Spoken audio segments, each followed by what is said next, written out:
Marty Dickinson is one of Spokane's most trusted voices when it comes to community building, civic leadership, and collaboration that drives real change. From her early days working in telecom to becoming CEO of the Downtown Spokane Partnership, and now leading community and marketing efforts at STCU, Marty has spent her career at the intersection of business, government, and grassroots impact.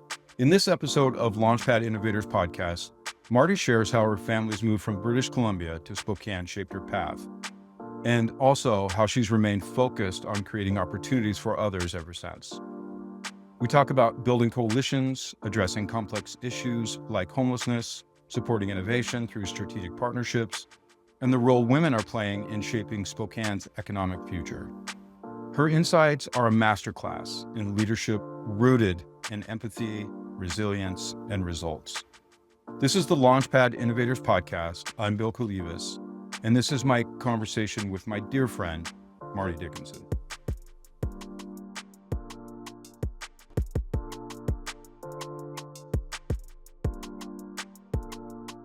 Marty Dickinson. Hi. How are you? I'm good. It's good to see you. I'm just look like my voice just went up. Like, I'm good. I know. I'm so happy to have you here, and obviously we've known each other for quite a few years. You still talk to me, which is refreshing. It's a couple decades, not quite a few years. It is. That's kind of scary. Yeah. But time has gone by pretty quick, right? It has. It really has. When I was driving down here thinking about, some of our time together early on. Yeah. And that was 20-some years ago. Yeah. It was quite different back then. For sure. The downtown core, but everything. Yeah. But again, so for people that don't know, Marty Dickinson is, I like to describe you as a community leader, someone who's inspired a lot of people, your journey to the leadership position you're in now, but also just your advocacy, your involvement in the community. So thank you again for being here. Wow. Well, thanks, Bill. You're really on your best behavior today. I'm trying. Well, and I get. No, I appreciate that. I do appreciate it. Thank you. Yeah, and it's very sincere, and I very much appreciate people taking the time to come and chat with us. And us. Well, the journey of Launchpad's been a fun one, and I feel pretty lucky. I saw it from the very beginning. I've kind of seen its evolution, so I have a lot of context to kind of what you have done to foster it. Yeah, I appreciate that, and we'll get to that in just a minute. But I want to make sure people who don't know you and your background and your journey, and that they learn a little bit more about sort of, everyone always sees the sort of end product of people when they're, I get young people all the time, like my son's friends that want to go into tech or whatever. Right. We want to do what you did. Yeah. I'm like, you have no idea. Right? Yeah. Oh, it's so just many like mistakes. That fast and easy peasy. Yeah. Well, before we start on journey, I do need to change your attire, please. Okay. So I'm going to throw over. You don't like the Pacific Northwest? I love it. It's sharp looking with your Travis Matthews shirt on. But throw on rep the STCU brand a little bit while we do this today. How about that? You know what? I will, because Thanks. You've been a phenomenal partner. For those that don't know, STCU is a founding partner of Launchpad. And you've been a good friend. I will gladly wear it. And expose my bald head. I'm still in denial. See? It's fine. It looks lovely. But that looks even better. I think what we should do... Wow, that's sharp looking on you. You know what we should do is, if we can get to a certain number of subscribers, I'll shave my head on one of these episodes. Well, I don't know if I would maybe take it that far, Bill. Maybe call April before you make that commitment. I think my wife would like that. She might have something to say. I'm pretty sure she's going to shave it for me one of these nights while I'm in bed. Yeah, right. All right. Well, let's talk about you. Okay. Tell us. So you're originally from Canada. Yeah. And made your way to Spokane. Yeah. Lots of cool journey stories, I bet, along the way. But tell everybody a little bit about you. Well, I mean, I consider Spokane home. It's been an amazing place to. Really, it was great to grow up here. I left. I came from Canada. What city? I was born and raised in Penticton, British Columbia. Okay. Just kind of across the border, up over in the Omak-Orville area. Gotcha. Beautiful.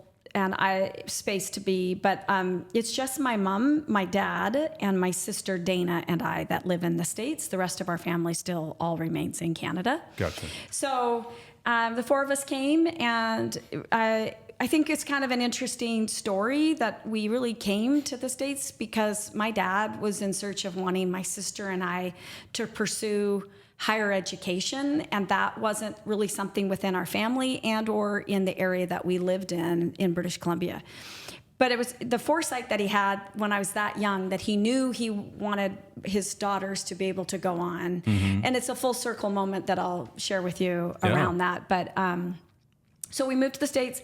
I had an amazing journey through the Central Valley School District. Like, just, I have been a huge advocate of public schools, but also a huge advocate of Central Valley schools and passing school bonds and school levies. And just, we're really fortunate to live in a place like Spokane, where you know, we take good care of our students and our kids. And so went through South Pines Elementary, Evergreen Middle School, and then a graduate of Central Valley High School. So how old were you when you moved to the States? Well, we were here I'm just going into grade school. Okay. Yeah. So what's interesting though is we were here, but we went home most every weekend. It's a 4-hour drive. So yeah, right. No. And if you were to ask my mom today, she'd say, "Oh, your dad and I are going to go home for the weekend." Right.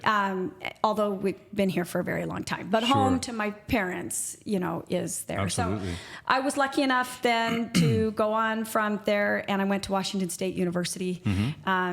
And that was a big deal. It really, my sister and I were first generation kids in our entire family, like cousins, to go to university.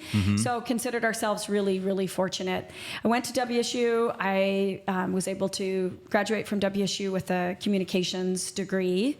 And like a lot of people, like boogied out of here and went to the big city, right? And went to Seattle and had the good fortune of stumbling into, at the time, a company by the name of Telepage Northwest, which was owned by Craig McCaw. Right. And you know, Craig McCaw is a pretty big name in the state of Washington because he founded through Telepage Cellular One. Right. And Cellular One was kind of the first entree into cell phones, and I just got this great opportunity to, one, start as a customer care rep where I was on the phones telling people, well, try to turn your pager on, turn it off, if you try changing the batteries. I mean, it was a very glamorous job for somebody who had a 4-year degree, right? But everybody's like, well, how'd you get there? And I'm like, it's not a straight path. Yeah. I mean, you know that better than anybody, right? Yeah. It's just you zig and you zag and you kind of do what you need to do to get your foot in the door. Right. And I knew that that was a company that I really wanted to work for. And I ultimately wanted to be in their communications and marketing department. Gotcha. So I figured if I can do customer care, you know, tagged to a phone all day and learn as much as I can, maybe I can just start to insert myself in different ways. And I did that and ultimately found myself in a great marketing job in Portland, Oregon for Cellular One. Oh, interesting. Yeah. So I had a great run with that company, and it was pretty innovative and very progressive at the time, right? I mean, Craig McCaw was doing some big stuff and pretty out there of, you know, going from just your phone that was bolted into your car, right? To hands-free, to then flip phones, to then being able to have a mic in your phone that you're able to talk, that you don't. I was selling voicemails for $5 a pop. I had to sell 100 of those a month. Wow. Because those voicemail didn't come with it. Right. So it was an interesting journey. Sure. But I learned a lot around taking care of the customer, and I learned a lot about sales because when you have to hit a quota every month, it's just brutal. And 100 voicemails at $5 a pop. Is a lot, and you start over on. That's a lot of transactions. Yeah, it's a lot of dialing for dollars, Bill. Yeah. Like it just. But going then from that into marketing, where all of a sudden I was, you know, a part of a team that was really kind of dictating or creating product and campaigns and things that the salespeople had to use. I had a different perspective to be like, hey, hang on a second. Have you ever sat across from somebody and cold called and had to sell, and you pagers? have that perspective, having done all that, which is great. Yeah. So I really feel like that has been one of my best jobs ever, was that the telemarketing and then the cold calling, cold calling and selling pagers. That's not an easy gig, right? We're just ringing the doorbell in the industrial park in Portland with a map, because there was no and I'm just internet. like, hey, who's your pager vendor, right? And then you're just trying to sell. I just felt like that was one of the best things I learned. And from there, I was just really fortunate because my journey kind of catapulted once I was in the marketing department at Cellular One. Okay. What years were these? Yeah, that was really, because that now, 90s? Yeah. 2000s? Well, people are going to start doing the math going, wow, she's old. But it's... It was, it was really kind of 94 to 98. I took a run, in the management trainee program right out of college at Enterprise Rent-A-Car. Yeah. And that wasn't really, I wasn't cut out for that. Oh, yeah. That didn't really mesh with me. But again, a good experience to be like, okay, that's tough. That's hard to do. Have different kind of mad respect for people that, are working in that space. 1 second. I want to back up to WSU. Yeah. Because I've heard some pretty good stories. You were a cheerleader? No, I was not a cheerleader at WSU. Were you? What did you? I was involved. I was in a sorority, but I led the Greek system. Oh, okay. I was in an elected position. Were you cheerleader in high school? Yeah. Okay. Yeah. That's what it was. Yeah. And then you did. Which sorority were you in? I was a Delta Gamma. Delta Gamma. Nice. The DGs. Nice. And yeah. Correct me if I'm wrong. My son went to WSU for a semester. Yes. He was a Sigma. According to him and everything I've read, the alumni network at WSU is one of the best in the country. It's huge. Yeah, it's huge, massive. right? Yeah, Coug Nation is a real thing. It's real. It is real. We have the highest number of alumni license plates sold versus any school in the country. Yeah. Which is, that just kind of shows you. But my time at WSU was great. I know that there is lots of different schools of thought on Greek system participation, some good, some bad. For me, it was pretty phenomenal because I found ways to use the leadership opportunities to kind of elevate myself, if you will, and learn more and do more around trying to bring people together to collaborate. And we had to figure out how to get the university to let us do something. So I was learning that skill at a very young age, but I didn't fully realize what I was starting to hone in on. I was going to say, it sounds a little bit like you now, where you see the civilian side of kind of what's going on in the community, but also your work. Yeah, and how you marry that together. You're starting to understand how to work with people on both sides. Yeah, and people that have really polarizing, you and I've done that and been at the table for a lot of those things for a lot of Public years. sector is, I really believe this. Public sector is in many ways more difficult, more challenging than entrepreneurship. Oh, for sure. And just grinding. Yeah. In the private sector. Yeah.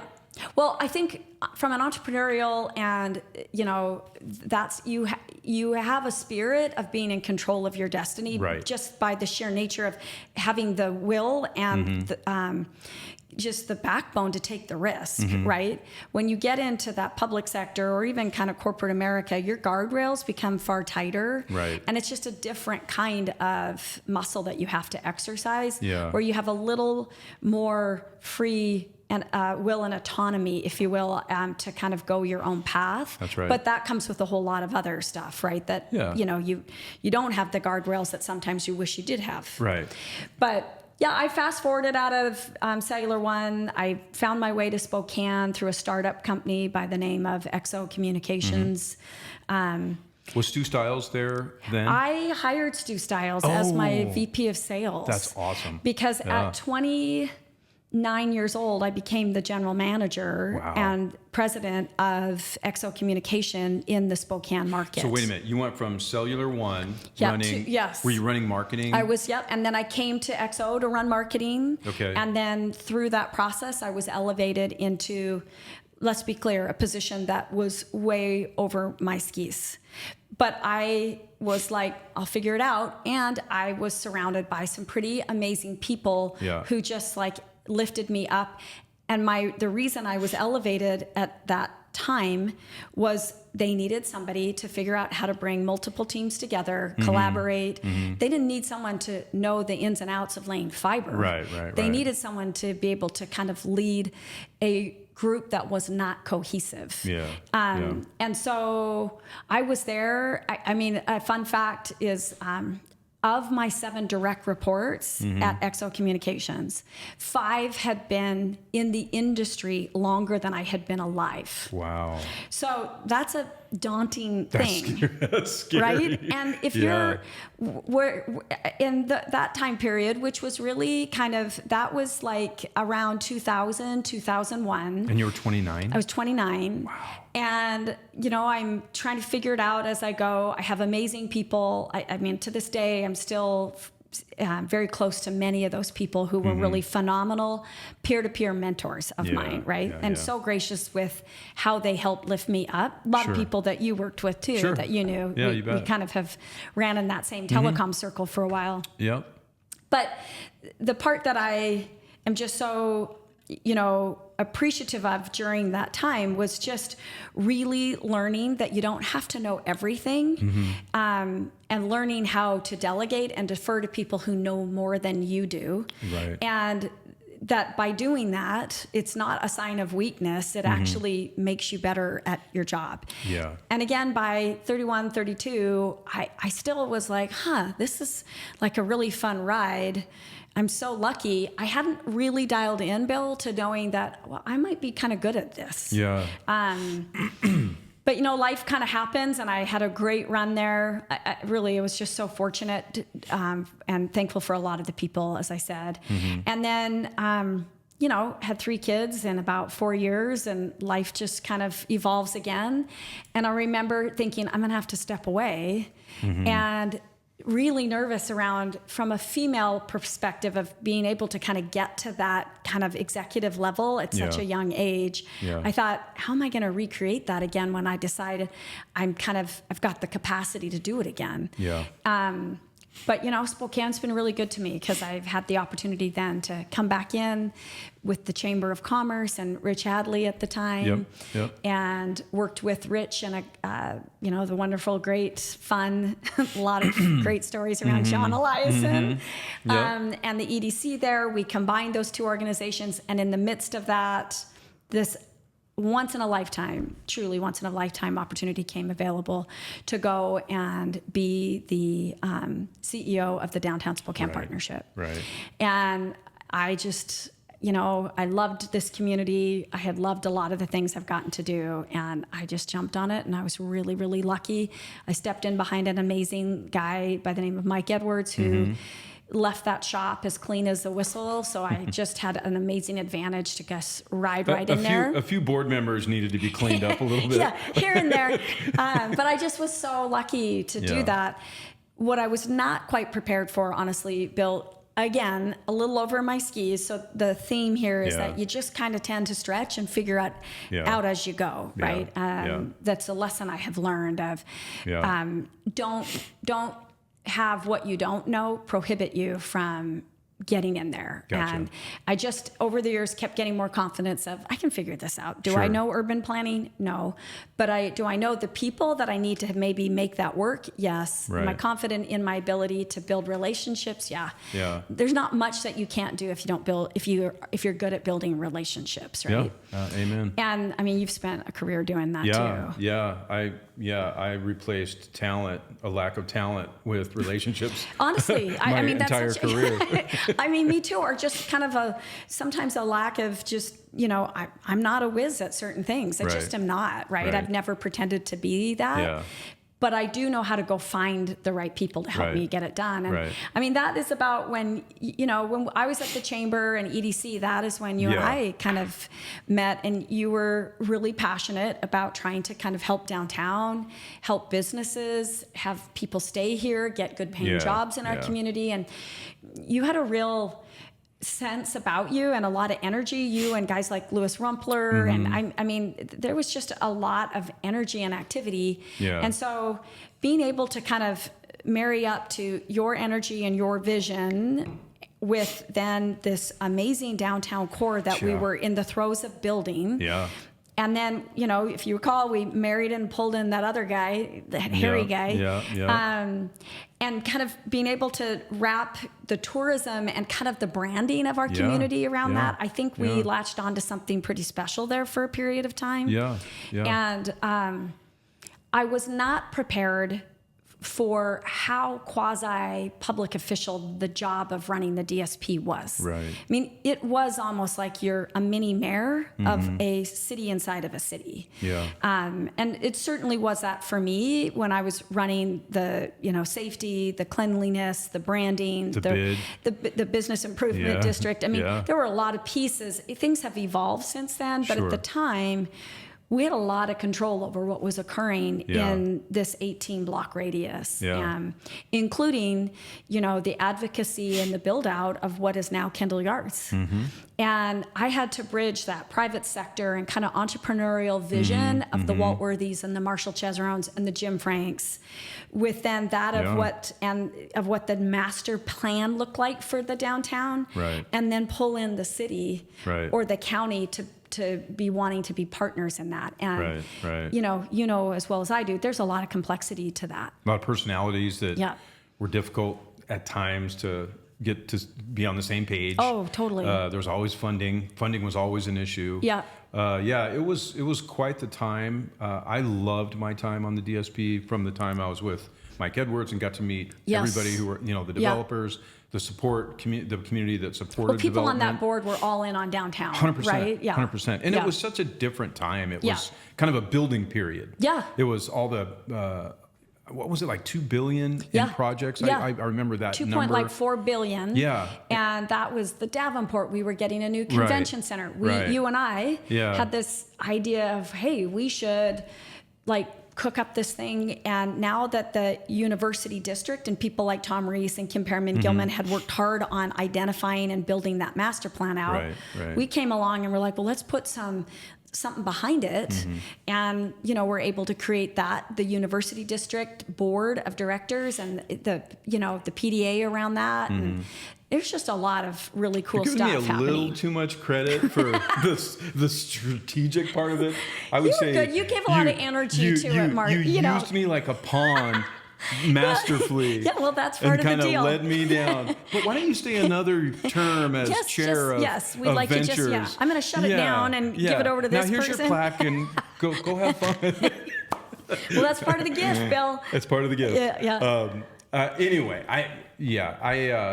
I have so many things I could say on everything you just said, but I want to back up 1 second to an important question. So you met your husband, future husband, at WSU. Let's talk about Reed, because you threw in there that I have 3 kids, blah, blah, blah. And there's this guy that I've been married to for 30-some years. I mean, I know Reed. And everybody knows what a wonderful marriage you guys have and what an amazing family you have. But thanks. Let's talk about Reed. Let's talk about your family just for a couple minutes. They don't really... How you guys met, that whole thing. Well, we don't need to go that far into it. It was at WSU. Okay, now fast forward.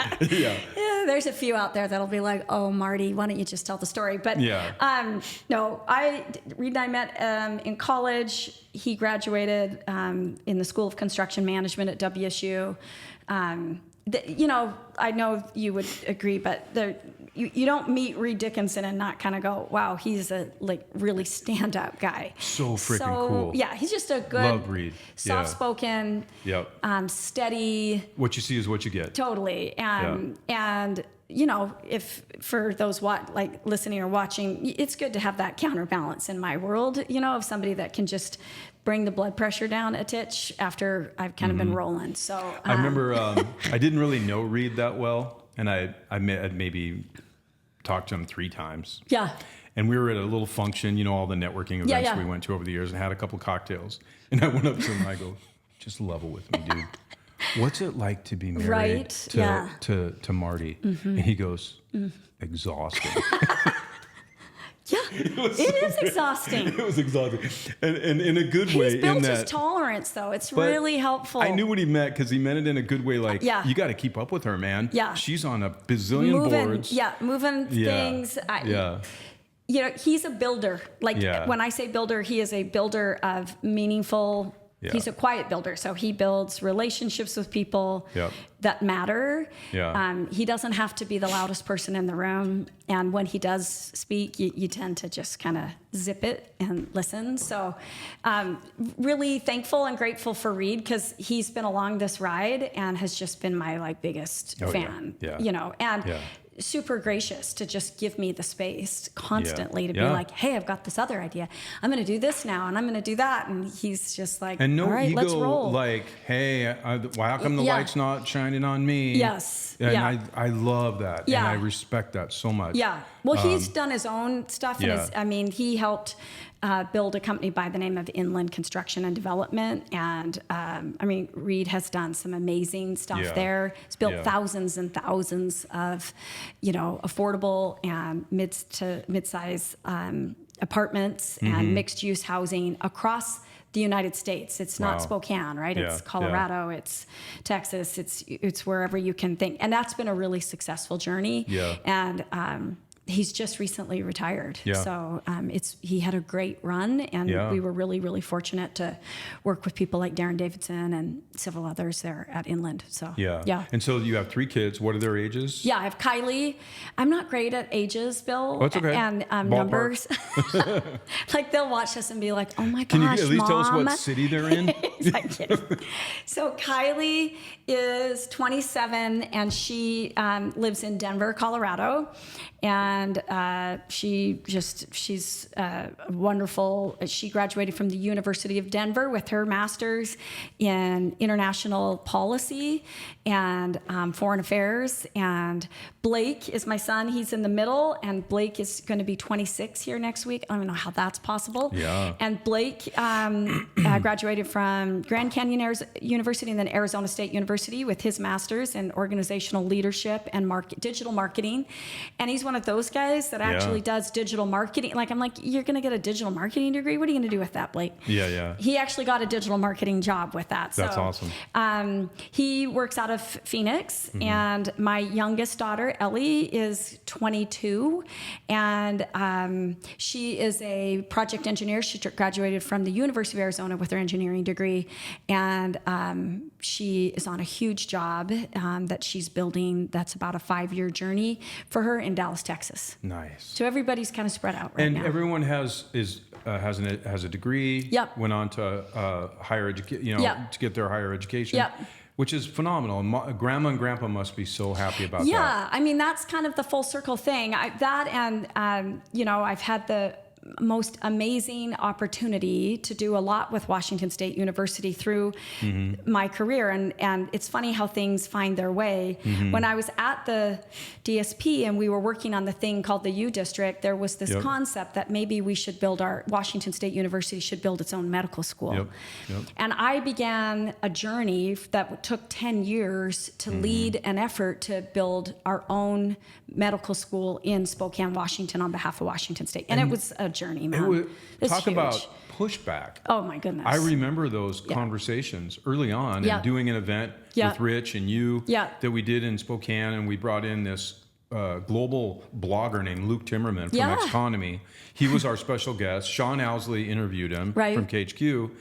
And the blog, he would write blogs about Spokane going up against this, the state trying to figure out a way to bring a second medical school to Washington State. Well, we had to change legislation that was put in place from the year 1908.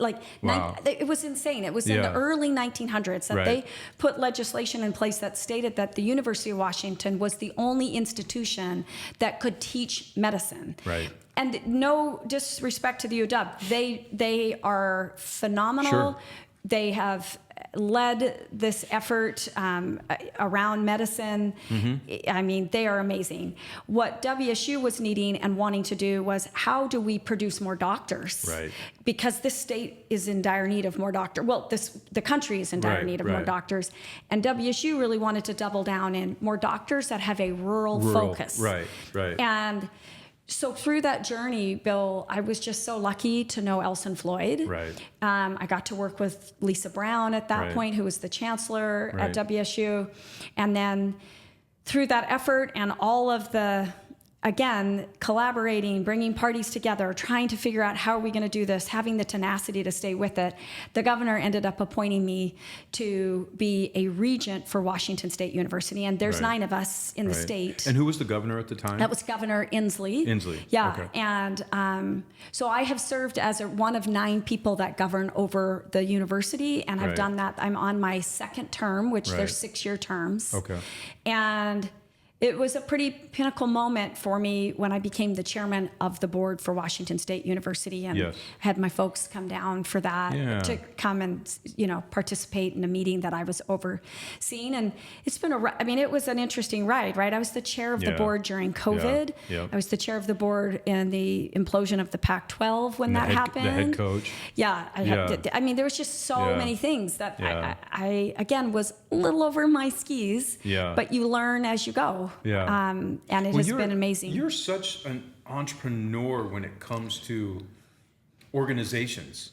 And that's a good way. These big initiatives. And I remember just watching you work, and we'll get to your role at STCU now. If those who don't know, what's your current role? My current role is Chief Community and Marketing Officer at STCU. Okay. And we'll talk about STCU for sure. But there's a couple things I don't want to pass up on just bringing up. You may have been over your skis, but clearly other people saw potential in you to be able to bring all these elements together to achieve something. That's some of this stuff is so difficult and so complex and so hard. You have to have the person with the right temperament and the right vision and the right work ethic. And I can honestly say you're one of the hardest working people I've ever met. Oh, and thank you. Most That's a nice organized. Compliment. Well, you kind of have to be, right? I mean, when you got as many moving pieces that I do. Crazy. And I loved it. And I'm not a great organizer. I'll be the first to admit it. And I've been working on it over time. And I'm really trying to be more mindful and being present of what do I need right now for this conversation.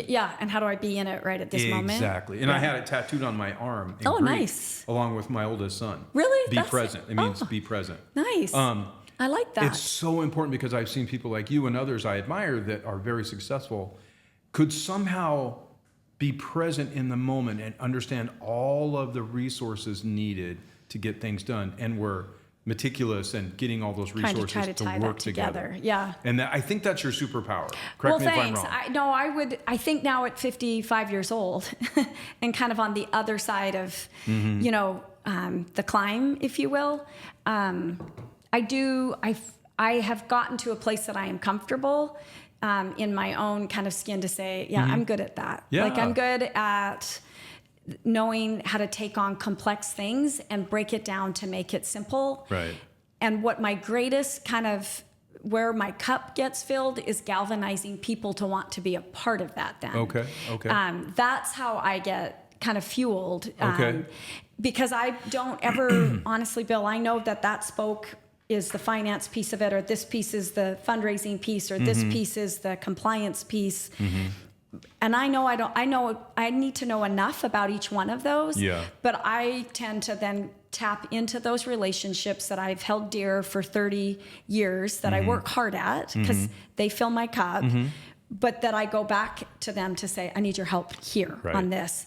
And I think I maybe have this energy that I sometimes bring that maybe makes people go, oh, yeah, I want to do that with her. Well, part of it is you reciprocate. And sometimes you don't need anything, you don't want anything. Well, You're just there for people. That's an important, reciprocation is important. And whether that is in personal relationships, friendships, you've got to show up when you're not needed.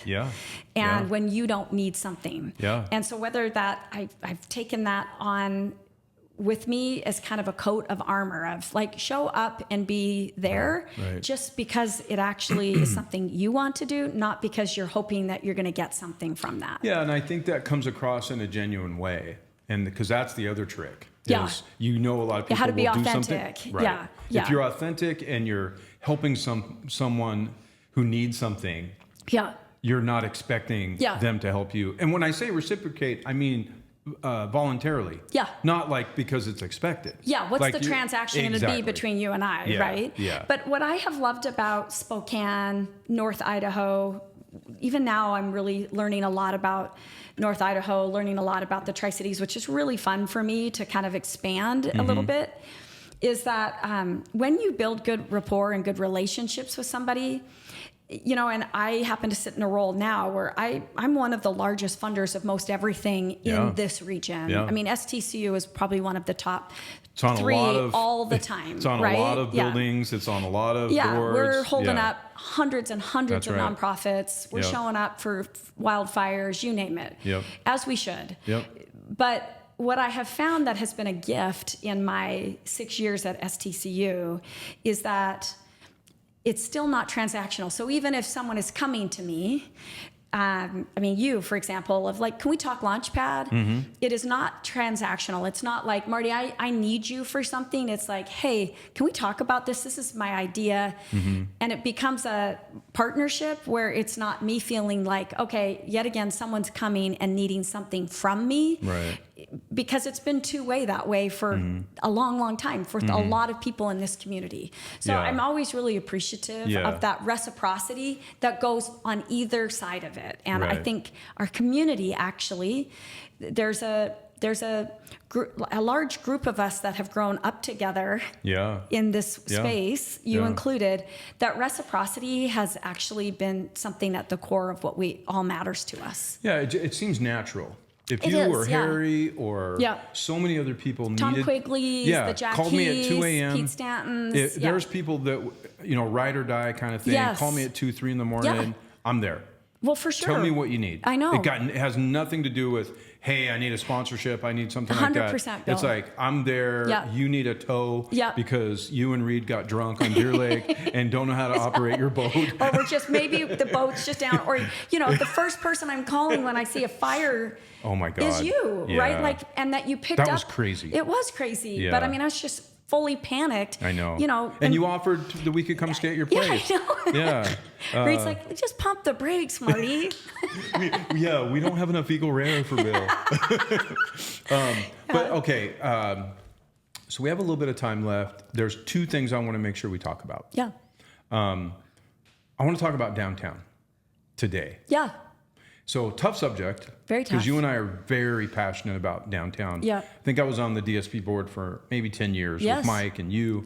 And always have resided downtown as far as your office space. You've been so intentional always to be in the core. I'm a downtown person. I know you are. I live in the Valley. But because my sister was an administrator in the West Valley School District, we moved there. But my heart and soul is in downtown. Well, and you'd think we had left enough skin in the game at Bustango that, I mean, does that not count for something? So many the nights. Peacock Lounge? I mean, come on. So many pizzas at the last minute. So many pizzas.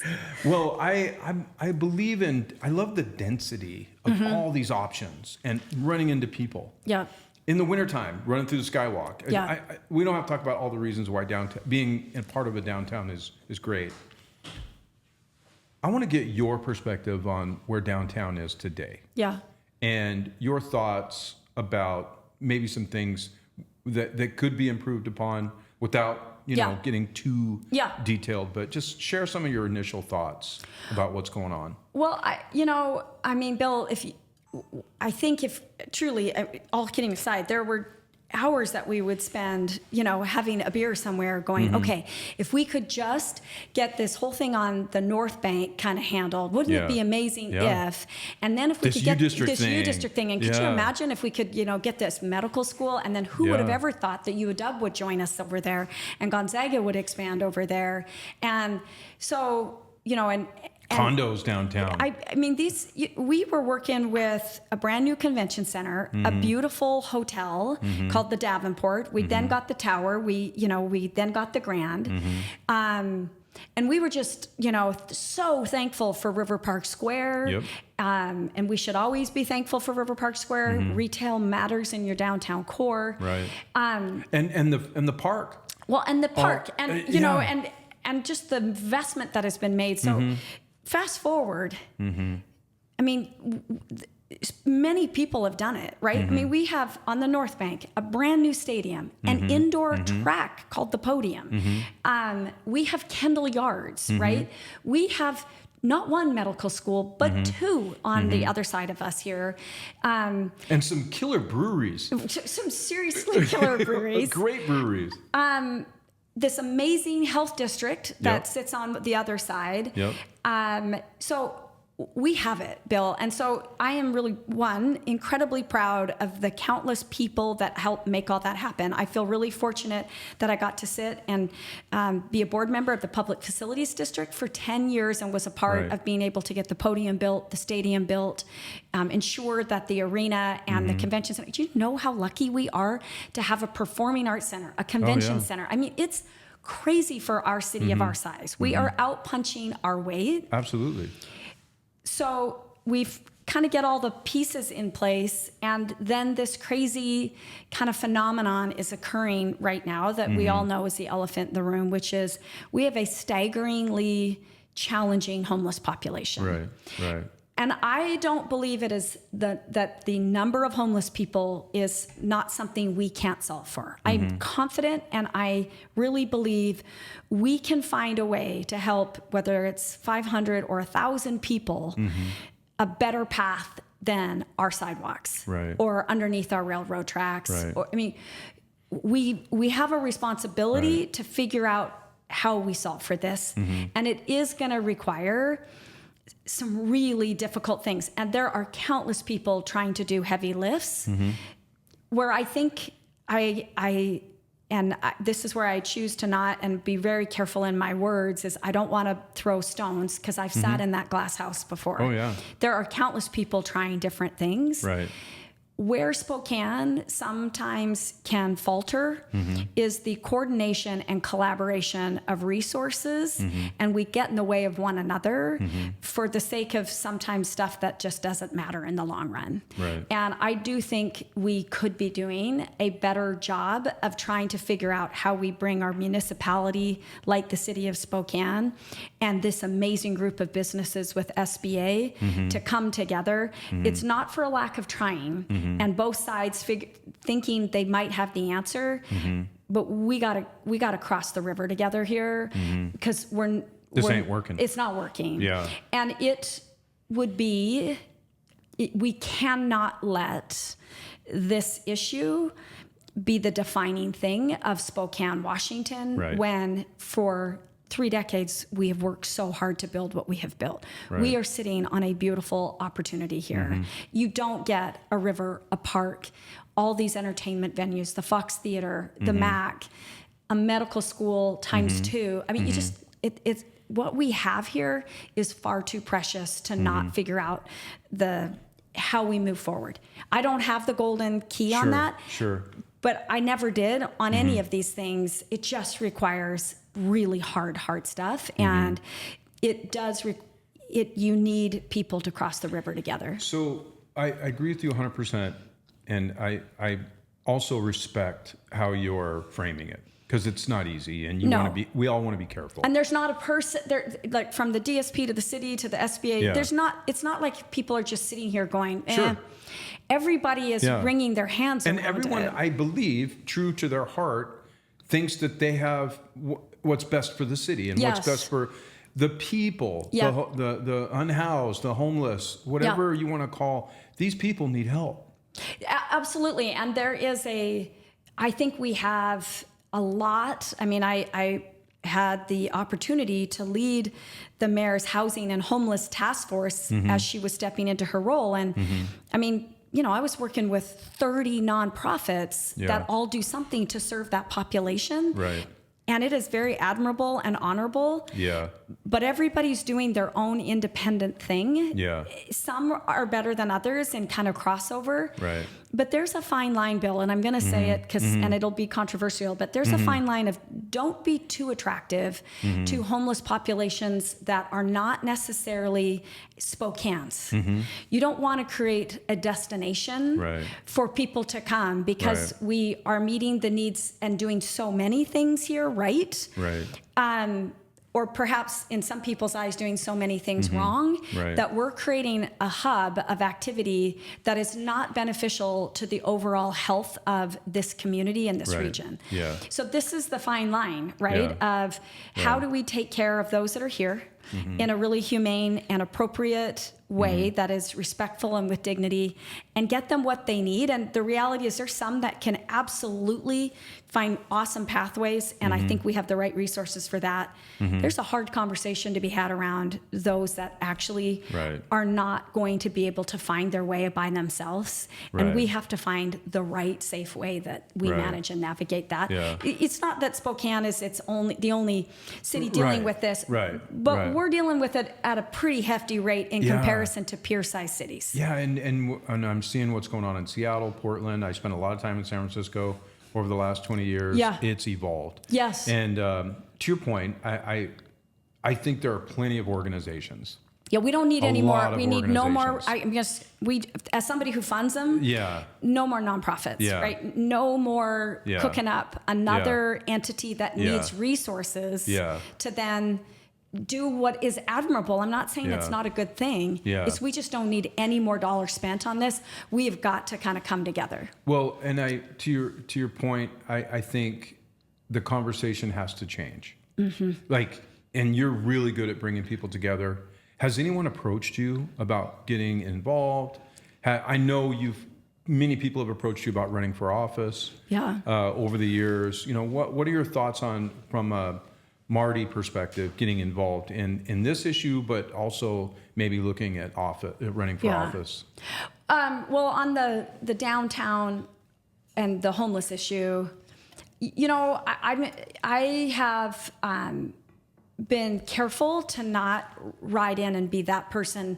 Like, well, when I used to, I don't want to ever be that person. Sure. Because the leadership of the DSP, the leadership of Gavin Cooley and everybody with SBA, the work that, again, the city council and Mayor Brown are doing, it's not that everybody isn't trying to do something. It's just maybe not aligned with one another, right? And there's differing opinions on how that should work. Right. I do think we need to be far more aggressive in our policy. And I think that's a challenge. Enforcement, Yeah. giving our law enforcement more tools to work with. Right. You got to give businesses private property rights back to them. This is their livelihood. Yeah. And I know some people sometimes kind of do well, what's so big about downtown? Downtown is the city's living room. It is the core of everything. And I said this for decades of, stuff rots from the inside out, and you do not want to let that happen in your core. Well, it's also the center of your arts, and there's the entertainment activities. Yeah. And I love South Perry. I love what they're doing in Hilliard. I love Kendall Yards. I love Garland. I love all of these. Yeah. And that's what's so beautiful about the Seattle area, right? You go to all these different neighborhoods. But the downtown core in Spokane is critical. Yeah. And it's also critical from a financial perspective. Yeah.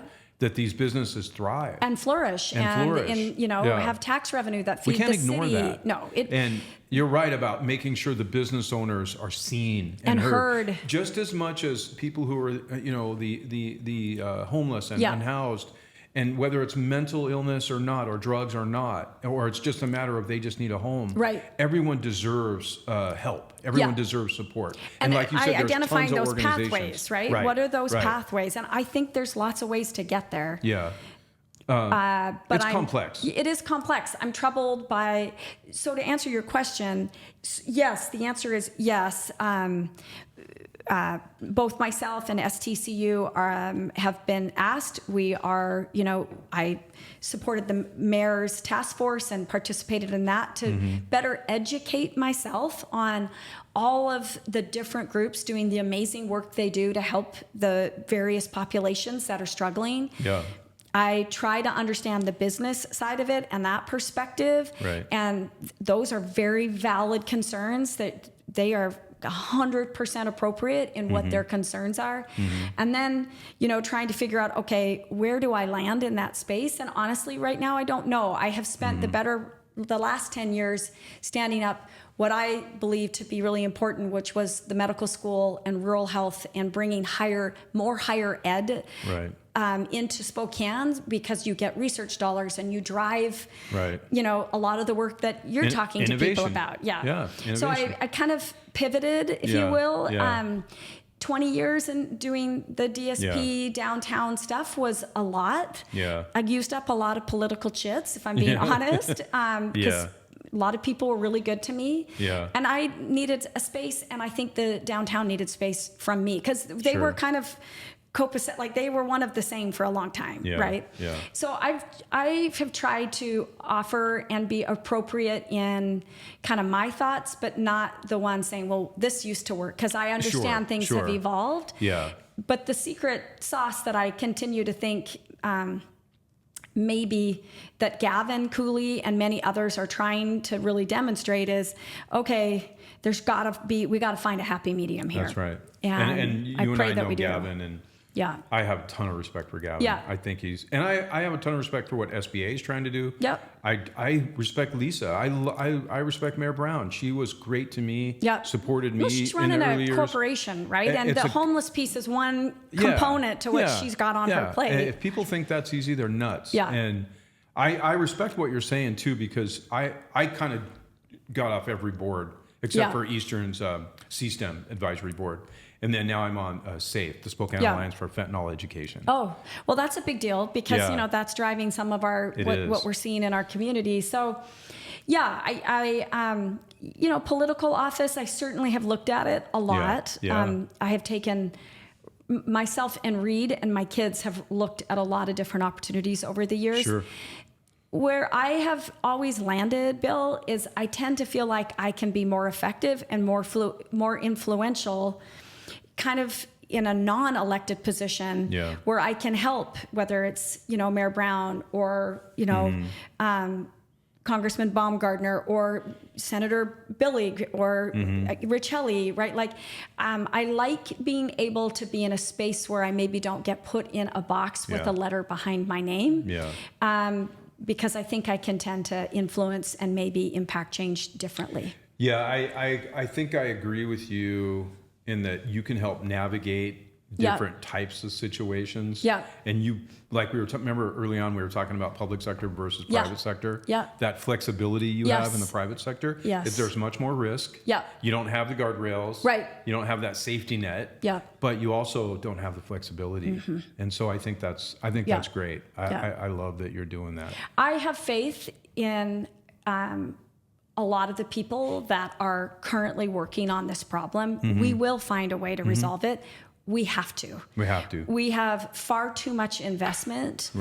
And we've got to figure this out because what is occurring at the moment is not sustainable for this community. It's not, and this is a bigger question. We'll get off the topic real quick, but we have to figure out a way to take our jerseys off. The R's and D's and this and that. You're for this, you're for that. I instantly am against you if you believe, if you voted that way. Now, or I'm instantly against you because you operate a business. Exactly. You run that nonprofit, therefore that means you must be this. Or I'm a business owner, I don't have a heart for homeless people. When did that become a thing? Why does that? You don't know what I give. It doesn't have to be an either or. I think two things can be true. I want homeless people, unhoused people to get help and support. I also want my business that I put my entire life saving into. And I'm supporting downtown. I'm creating opportunities here. I also want to be supported. So can't both be true? It seems like in today's, society, it's difficult. You have to be one or the other. And that polarization, it's getting us nowhere. That has to change.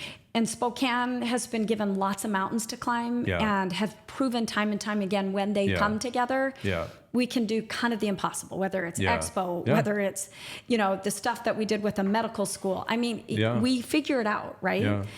A north-south freeway. I mean, it's just, the list goes Hoop on Fest. and on. A little thing like Hoop Fest, right? Who knew? So we can do this, but it is, we have to be a little careful to not continue to perpetuate or create our downtown core as being a destination Yeah. for those that are, seeking perhaps an alternative kind of lifestyle. Yeah. For those that need the help, and we've got to figure out the pathways. Yeah. Those that just kind of want to come and hang out here because it's kind of cool. Right. That we're not the city for you, Yeah. right? We're Yeah. not the city if you just want to hang out with your sleeping bag in the park because you're not interested in, whatever. Right. We want to divert and really put our resources to those who need our help. Let's Yeah. get them housing. Yeah. Let's get them the right health care that they need. And let's figure that out while then addressing, hey, let's put some guardrails up here so that we're not seeing droves of people that decide, yeah, this seems like it might be better across the mountains. Let's go over there. Yeah, there's something I always talk about as it relates to policy that I think politicians have good intentions. I think people that run NGOs have good intentions. Yeah. But there are things called unintended consequences Yeah. that always emerge Yeah. right away or sometimes many years later. Yeah. And I think that's what you're seeing in Portland.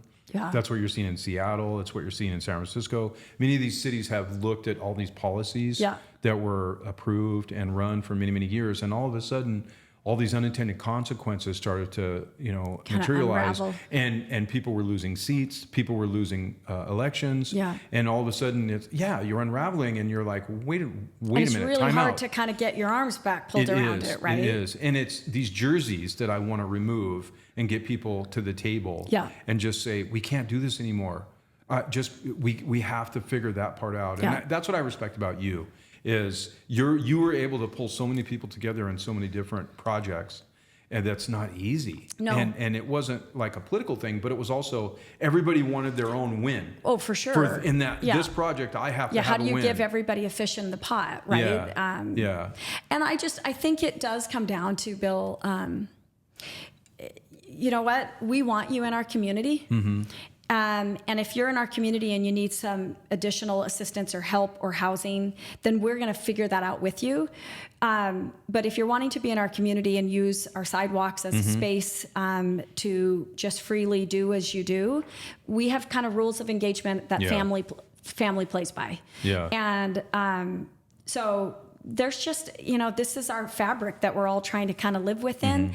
I think there's pros and cons. It's okay to have an eclectic thing going on and not have this sterile city. Yeah. But on the flip side of that, you've got to be able to continue to grow this core for the sake of being able to then feed the machine that, continues to give back. Well, let's pivot to STCU. So Yeah. I'm grateful for STCU, obviously, for being a partner, but grateful for you. And I know many people that work there. But talk about the role of STCU in this region and what you're seeing STCU's role Yeah. can be for things like innovation, but also just in general for businesses. And let's talk about your sweet spot, the kind of businesses that that STCU helps on a Right. regular basis. Well, I mean, it's 90 years old. It's one of the last remaining original headquartered companies in Spokane. I mean, get your head around that, right? I mean, and you don't have to be a teacher, no, anything like that. Our membership you don't have was to have founded. graduated high school. No, our membership was founded by school teachers, right? Or our charter, I should say. But we have obviously evolved.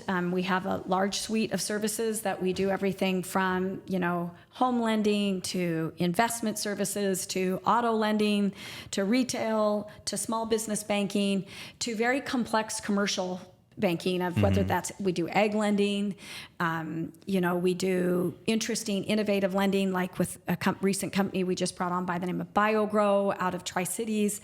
So we kind of go the gamut. As I said earlier, I think, if we're not the top, we're always within the top 3 of giving back to this community financially. We give millions and millions of dollars back to the community. And that is part of the beauty of having a cooperative credit union. Right. Because credit unions are able and are asked to give those dollars back, and their membership dictates that. We have 300,000 members, and they are like, okay, where and how are we lifting up our communities that we live in? 300,000. 300,000 Wow. members. We have 50 locations.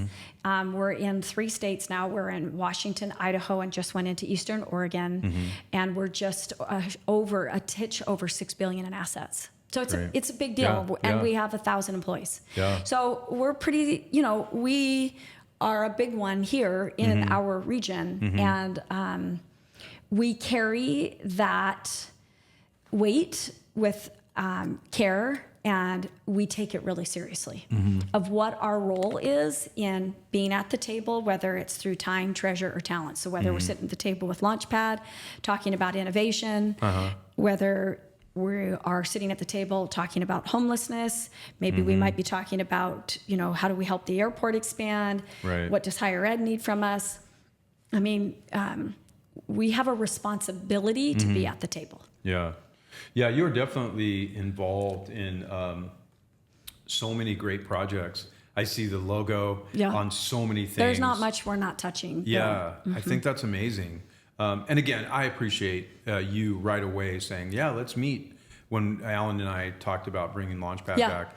And our goal was to really help startups, but they don't have to be tech or life science. They could be of any, anything that's innovative is what we told people. Well, the reason we like being partners with you is that, STCU sweet spot and a space we're not necessarily in is funding startups, right? Right. But what we are interested in is how do we help other organizations drive opportunity in the region, because it ultimately helps everyone. It helps our members. It might, maybe one of the people that's working with Launchpad needs a mortgage, right? How do we ensure that they can make their mortgage payment and qualify, right? Maybe for a new car, whatever that might be. We founded the Here for Good Foundation 3 years ago, and that is really our philanthropic foundation. And something that I think is really interesting for us right now is we're spending a lot of time, Bill, outside of Spokane, telling the Spokane, North Idaho, Tri-City stories. Stories of like what Chaz might be doing, stories around what Northwest might be doing with FAFSA. Telling a story about women in financial work in North Idaho. We're carrying that message because we have the capacity and resources to go tell that story over on the West Side, or to the Murdoch Foundation, or to the Gates Foundation. And we're trying to help drive dollars that don't come back to STCU. They come back to the community. Perfect. So we have kind of a multi-pronged approach of how do we lend and have a relationship with you.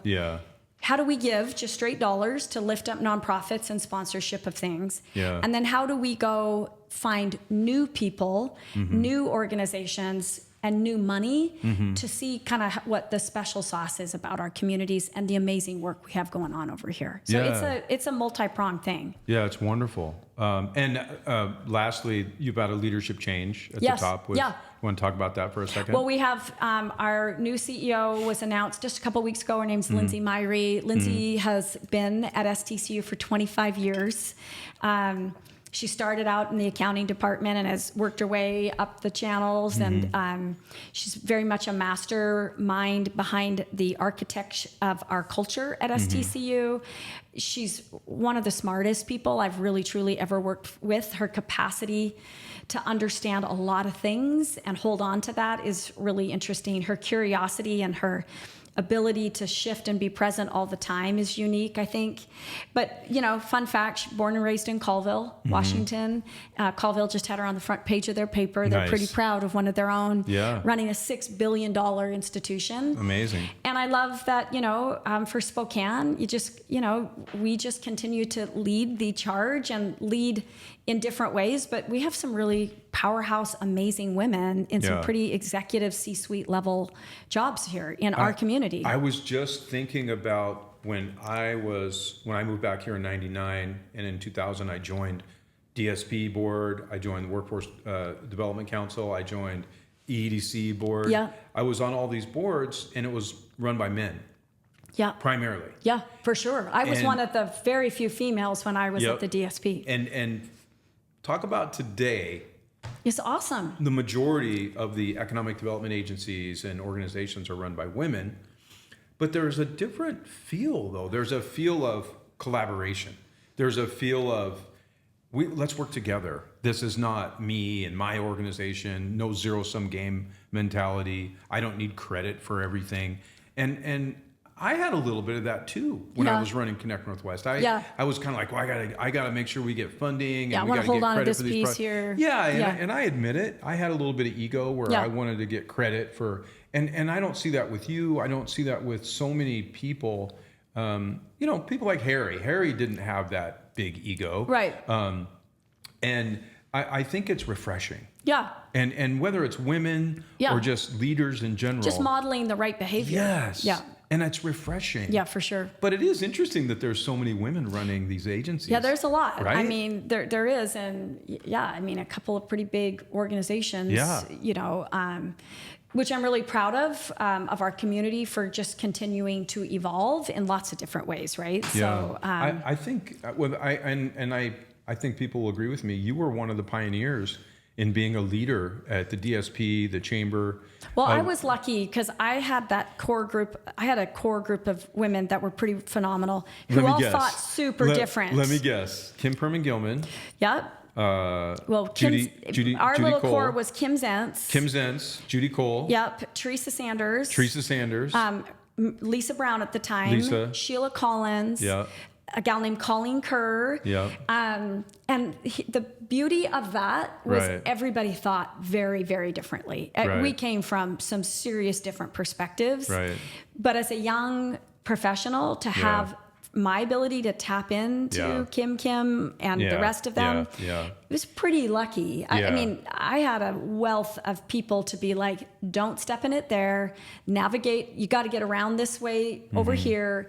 So I was very fortunate, and I know that there's a lot of that occurring for both men and women in our communities right now. There's some good mentoring stuff going on that I think is pretty cool. I think you're right. But you were, seriously, it was so fun to watch you navigate the ins and outs of that, the landmines, and some of the projects you were tasked with and you took on.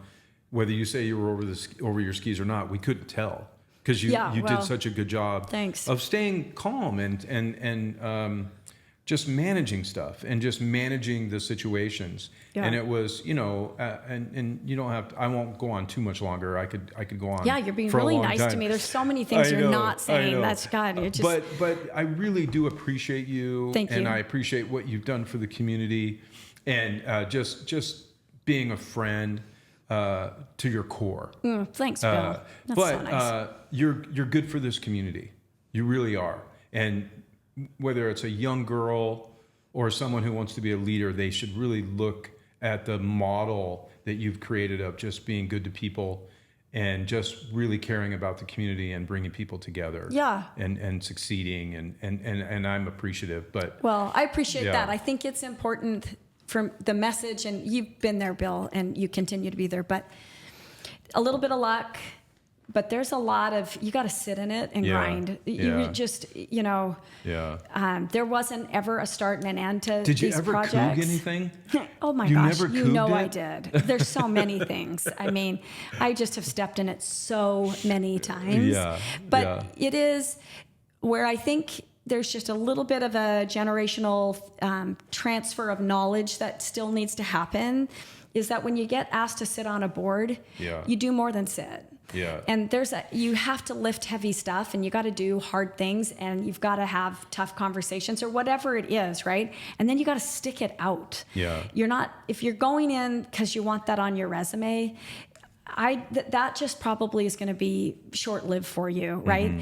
And I have been fortunate enough that I've had a few wins with countless other people doing the work with me. That then you get asked to do something again, and you try to show up the same way. And there's nothing that I personally have done that has been just Marty doing it. And the gift that I feel has been the greatest gift in my career is friendships like yours, relationships that I have had.